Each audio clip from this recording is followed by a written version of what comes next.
একজন ডিলার যদি আরেকজন ডিলার যদি ক্ষতি করে আর আমরা যদি কেবলমাত্র নিজেদের কমিশনের বেনিফিটের জন্য আমরা কেবলমাত্র যদি আমরা এই ক্ষতি যদি অব্যাহত রাখি তাহলে কিন্তু আমি মনে করি না যে এটা কোম্পানির প্রতি কোনো রকম সেবা প্রদর্শন করা হচ্ছে।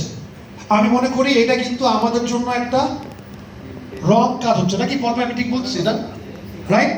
বাবু প্লিজ আপনারা অনুগ্রহপূর্বক আমি আপনাদেরকে একদম কথা দিয়ে বলছি, আমিও বুকে হাত দিয়ে বলছি, বর্তমানে আমি আন্ডারে যে ডিলাররা করছেন আমি তাদেরকে খুঁজতেছি, আমি তাদের সাথে কথা বলবো। যারা আন্ডারেডকারী ডিলার আছেন গ্র্যাজুয়ালি আমরা ওনাদেরকে যদি আমরা শুধরাতে না পারি তাহলে এই ডিলারদেরকে আমরা বন্ধ করে দেবো। আমরা এই ডিলারকে আমরা ব্যবসায়িক কর্মকাণ্ড পরিচালনা করবো।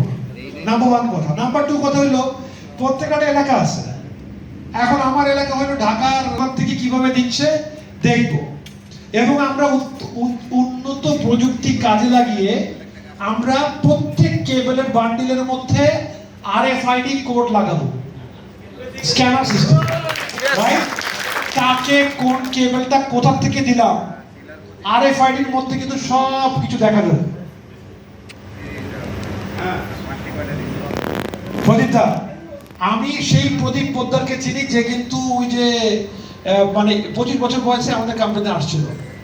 সো জীবনের শেষ মুহূর্ত পর্যন্ত এই প্রদীপ পোদ্দার আকারে কিন্তু থাকি, রাইট? সো এই জন্য বলছে না থাকলে হবে না, অনেক সময় না বডি থাকে বাট মানসিকতা চেঞ্জ হয়ে যায়। আপনি আজকে আমাকে QR কোডটা বাস্তব রূপ দিবেন, রাজি? রাইট। এবং আপনি যেটা করবেন সেটা হচ্ছে আপনি ফার্স্ট অফ অল ডিলারের প্রফিটটা নিশ্চিত করবেন। আর অনেক সময় হয় কি এসআররা এক ক্রিমিনাল হয়ে দাঁড়ায়। কর্মচারী আছে, দেখেন আমি কোম্পানির চেয়ারম্যান, রাইট? আমি নিজের কথা বলি, আমি কিন্তু আজকে দিন পর্যন্ত বেতনভুক্ত কর্মচারী, বুঝছেন? RFL কোম্পানি আমাকে একটা পারিশ্রমিক প্রদান করে, আমার ঘর সংসার এই সিস্টেম মধ্যে চলতে হয়, রাইট? এসআরকে কিন্তু বলাকে কিন্তু আমাদেরকে বাদ দিতে হবে। অনেক সময় দেখা যায় যে এসআররা কিন্তু নিজের লাভের জন্য কিন্তু বিভিন্ন ধরনের ক্রাইমে জড়ায় পড়ে, এই জন্য ক্রাইম বেশি হয়। সো প্লিজ আসেন, আমরা অঙ্গীকার করি, আমরা আলহামদুলিল্লাহ এত সুন্দর একটা আমরা চাকরি করি যেখানে আমাদের এত সুন্দর ডিলার আছেন, রাইট? আমরা কিন্তু আলহামদুলিল্লাহ এই বাংলাদেশের মতো দেশে থেকে আমরা কিন্তু বুকে হাত দিয়ে বলতে পারতেছি যে আলহামদুলিল্লাহ আল্লাহ তাআলা কিন্তু আমাদেরকে একটা ভালো হালাল রুজি কামানোর মতো কোম্পানিতে আল্লাহ তাআলা কিন্তু আমাদেরকে সদস্য করে দিয়েছেন। এই কোম্পানি হয়তো আমার জন্য কোটি কোটি টাকার ব্যবসা দেয় নাই, বাট ওতে আমাদের কোনো দুঃখ নাই, বিকজ আলহামদুলিল্লাহ আল্লাহ তাআলা কিন্তু আমাদের একটা হালাল রুজির ব্যবসা যোগাযোগ বাড়িয়ে দেয়। আপনি বলবেন কি আমি কি ডিলারের চাকরি করি? আর বেটা আমার তোমার চেয়ারম্যান বেটা ডিলারের চাকরি করে, কি বুঝছো? বিকজ ডিলার আর আমরা তো this is like a family. এটা হচ্ছে আমাদের একই সূত্রে গাঁথা, আমরা একই মানে একটা আমরা মালার মতো, এটা চেইন। আমি যদি ওখানে যদি একটা ডিলারশিপ ওপেন করি ডিলারকে জানাতে হবে, আমি যদি ওখানে একজনকে ট্রান্সফার করি ডিলারকে জানাতে হবে, আমাকে যদি ডিলারকে যদি ট্রান্সফার দিয়ে সবাই জানাতে হবে।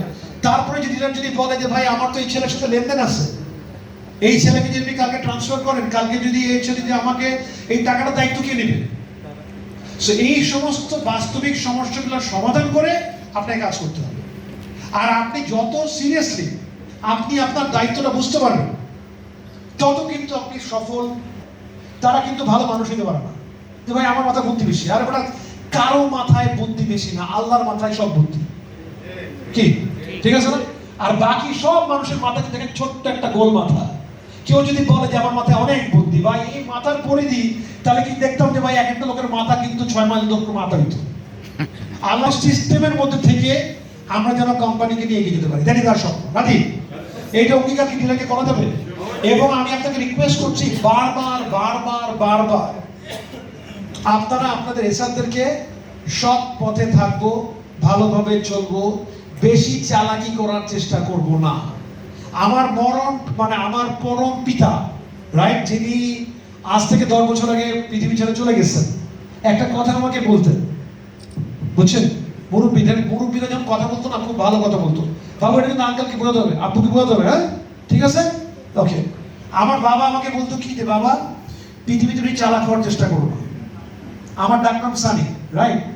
আমার কিন্তু সানি বলতো, আমার বাবার কথা কিন্তু বাচ্চারা আপনারা হয়তো মানে কানে ভাসতেছে কিনা, বলতো অতি চালাকের গলায় তুলি।